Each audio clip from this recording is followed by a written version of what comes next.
Not really a skill anyone gives a shit about these days. That sort of blew my mind. I think one of the most important things that anyone can do is when you say you're going to do something, you actually do it. I heard one of your major regrets was The output you get from someone excellent is 10x the output you get from someone that's average or mediocre. You don't need a framework or methodology. You just need, this is the fucking best country in the world, man. Far out. Do you want me to tell you right now what the challenge could be? Mate, if you get... Okay, that's a done deal.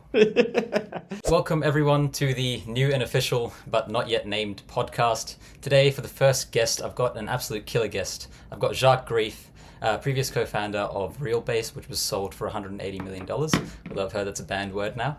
And also the founder of Kinso right now, which is hopefully the future Australian unicorn.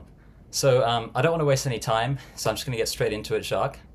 I've heard about how you've grown up in humble beginnings, and I was wondering what that's given you and how that's shaped your ambitions and character today.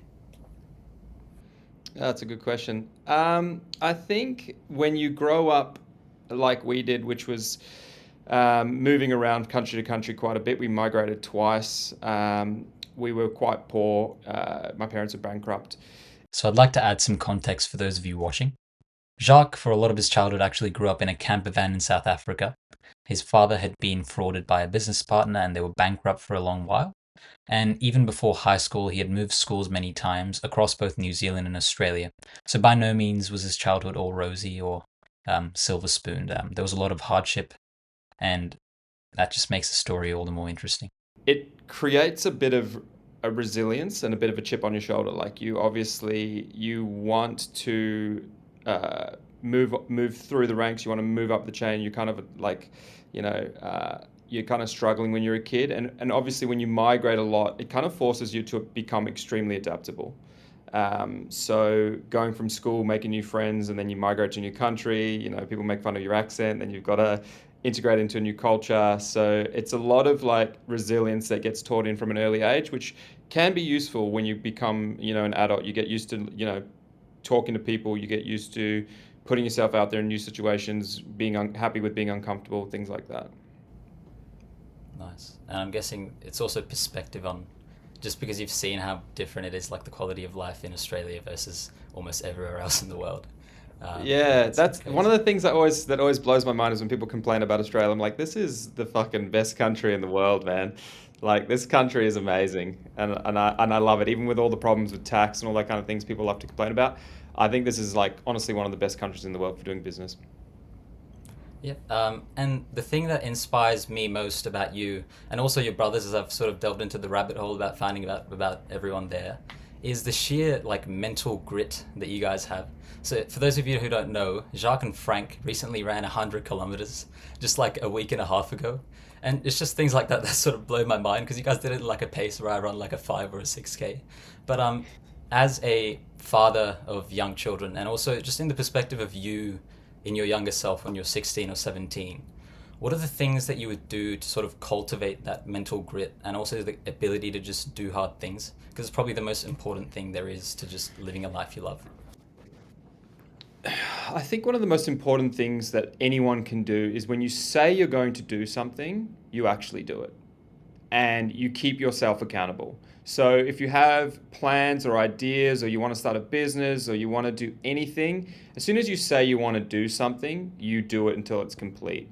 And you keep upping the bar for yourself, right? So like when you say, I've got these goals, I've got these dreams, I've got these ambitions, you've got to keep yourself accountable to actually going through and seeing it through. A lot of people in the new year will write down a list of 100 goals, and then sort of around, March, April, those priorities will start to go a bit low. And then towards the end of the year, they've done none of it. And they don't keep themselves accountable. They don't have any people in their lives to keep themselves accountable. So I think that's like one of the really important things is you don't just set crazy goals. Don't run 100K. Start with 5. And then the year after that, start with 10. And it's the same with business. Don't set a goal to, do $10 million revenue in your first year. Set a goal to do 100K and then keep yourself accountable to that goal. I think that's one of the most important things anyone can do at any age in life. Hmm. And with because I'll add some context to this, but you guys had immense financial stresses at the time when you built Realbase, or what became Realbase after RealHub.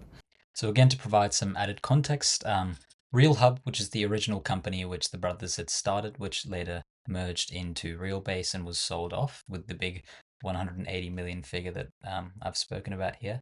It started as a printing business for real estate, so things like banners and brochures, and they were initially under a franchise. So their father and both parents had in fact been in a franchise of printing as well, and so had the brothers later on, branched out from Melbourne and Sydney. They were not satisfied with the franchise and wanted to stem off on their own. So what happened was that the franchise was upset about this, and it actually affected their parents' business. Um, and there was a story mentioning that their parents were close to $1 million exit themselves, but it was essentially taken away from them because of the brothers deciding to go and try out this own thing by themselves. So it created a lot of financial pressure and obviously a burden knowing that you were partly responsible for the outcome that your parents faced, even though you're not at fault. And on top of that, there were just other major financial struggles, like Jacques has mentioned, at one point having to give up his mortgage and things like that. So it is an unreal story. What were sort of some of the frameworks and systems you had in place to make sure that you were accountable? Like, other than sort of telling you and yourselves and your brothers, what were there any specific things that you guys said where it was like public accountability or something similar?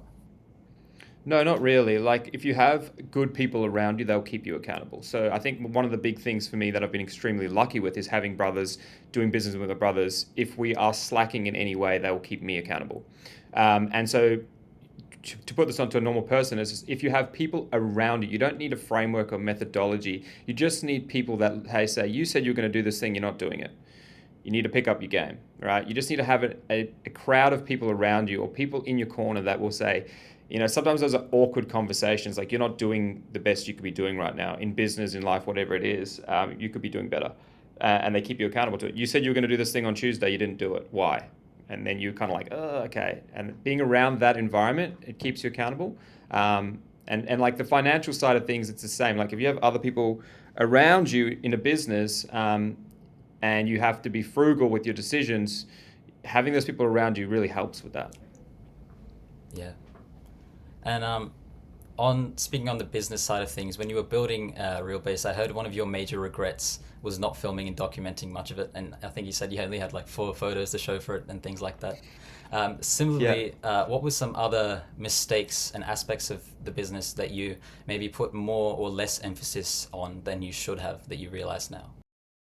I think one of the biggest things that I've noticed later in life, and this comes with having time, experience, and resources, it's all around hiring. So when you're starting out and you're building a business, oftentimes the way that hiring works is you're doing a job over and over and over, and you're getting fucking sick of it as a founder. You're like, I'm going to hire someone and bring someone in to help me with this, lighten the load a little bit.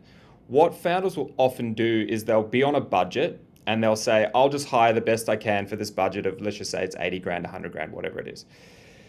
The gap between an average person that you're hiring for 100 grand or an excellent person might seem like a lot, but the output you get from someone excellent is 10x the output you get from someone that's average or mediocre. So one of the mistakes we did in the early days is bring in someone that was good enough to do a job to sort of take the stress off my back. But what happens if you bring in 5 or 10 or 15 of those people? You've just kind of got a lot of people that aren't contributing at that A player level. So as a founder, a lot of the stuff will still fall back on you. In this new business, I've realized like one A player, one exceptional person, yes, their highest salary, probably outputs 10 times as much as, a B player. So even though on paper you're spending more money, you're actually spending less because you don't have to hire another person and another person and another person, because that one exceptional hire can do so much, can contribute so much, can look at the source of the issues, what's creating so much work, and fix it there once and for all. And so that's like the thing I really learned is like we were pinching pennies, we're on a budget, and you ended up with headcount that might not be necessary. That, when you have like exceptional people in your team, you can have a much smaller team. Wow. And from the perspective of people like myself who are young and hopefully want to work in these sort of environments where you're fostered as an A player, what are sort of the traits you'd want to like really hammer on early on to make sure that you're not, I guess, to ensure that you are an A player? What are the things that you look for in Kinso, for example? I'm guessing it's different for technical versus social media roles, but some of it. Yeah. So like one of the most defining things that we look at for young people, like we hire A players or A players in the making, right? Not everyone is an A player because you're 20 years old, you haven't had the experience. What we look at fundamentally though is like when you hit a problem or a challenge or a roadblock, you've tried three or four things before you bring it to me. So you say, hey, I had this problem. I tried option A, option B, option C. What do you reckon is the best option? And eventually, after a while of us having that back and forth, and I'm picking option A, option B, you start to understand how I think. And then you say, I tried option B. Is that the right choice? And eventually, what you'll get to is a point of like, I'm not just asking you to like spoon feed me the answer. I'm trying different things and trying to understand what you want. And then over time, I'm picking exactly what you would have picked, right? So really, really like exceptional talent, a lot of the times it's just they're incredibly proactive. They'll try things before they go ask you a question. They will, be a bit of a self-starter, be a bit autonomous, is a big one. When you work with people that are extremely hungry, is they also want to learn a lot of things. So you might hire them for a role in social media, but just interest in the business in general, interest in the tech. That's the kind of things that founders look at to kind of say, okay, this is exceptional talent. This person is like in here for the journey, along for the ride. Ladies and gentlemen, this video is sponsored by none other than myself. Just kidding, it's not actually a sponsorship, but I am trying out learning to build a extension. I'm actually vibe coding a speed reading tool. So if you guys are interested in improving your reading times and comprehension and getting better at reading without having to deal with the faff of dealing with speed reading websites and random articles, and just getting through reading what you love already and just having an extension that seamlessly integrates and sets a words per minute to that text, please check out the link in the description. I have started a waitlist and I'm waiting for the launch. But I won't hold you any longer. Back to the episode. Wow. Yeah, there you go. And to pivot quickly, just for a more general approach, I suppose, but you're now the technical co-founder of an AI-centered company, and you've got lots of young employees as well. So again, from the perspective of a younger person, you'd probably be intrigued in seeing how unpredictable, at least long-term, it is now that AI shapes industries so quickly. What would you be really looking into developing a skill towards, and what do you think are actually traps that people fall into by thinking that they're spending time learning the skill of utilizing AI? Like, to be honest, I think that AI is going to take everyone's jobs hype is a little bit overdone right now. I think Yeah, I AI can agree. be an incredibly useful teacher, right? Like if you're a software engineer, everyone's been harping on about AI is going to take software engineers' jobs. If you're a junior and you want to learn software, using AI and using it as a teacher, as a co-pilot is extremely useful. You can learn a lot quicker because you can just ask the same question until you're 100% clear. You're not annoying some senior dev. You can kind of sit there and go back and forth with AI until it's rock solid in your head. That is extremely useful. And learning a skill like coding is one of those skills that it has extreme leverage. So I'd still say those kind of skills are incredibly useful. I think any skill a young person should learn these days is a skill that allows you to create a lot of leverage for your career. Content is the same. So you think about coding, you can write a piece of code that can save thousands of hours of manpower. Content is the same. You can create a piece of content, it takes the same effort to get 10 views as it does to get 10 million views in terms of, scripting, in terms of recording and editing. It's the smarts to know what could go viral. That's the Yep. skill. So those skills are worth developing. Communication is a skill that's worth developing.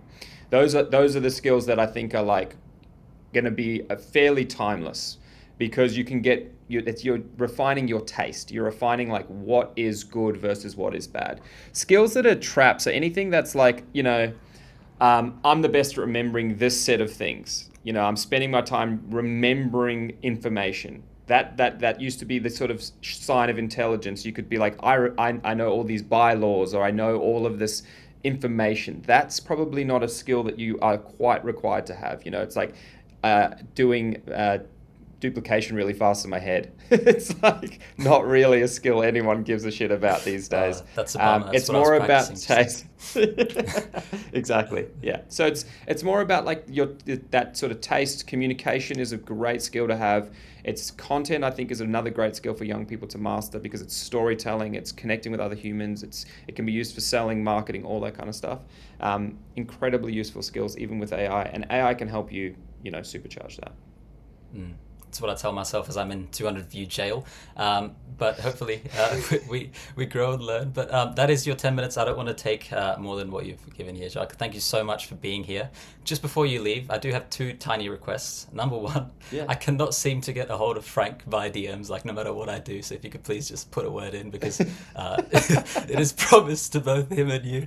But number two, please set a challenge for myself that if I hit it, then I can do this as a long form in-person podcast with you, because I'd love to sit down and sort of get that chat going. But A challenge? I mean, far out. Do you want me to tell you right now what the challenge could be? what could it be?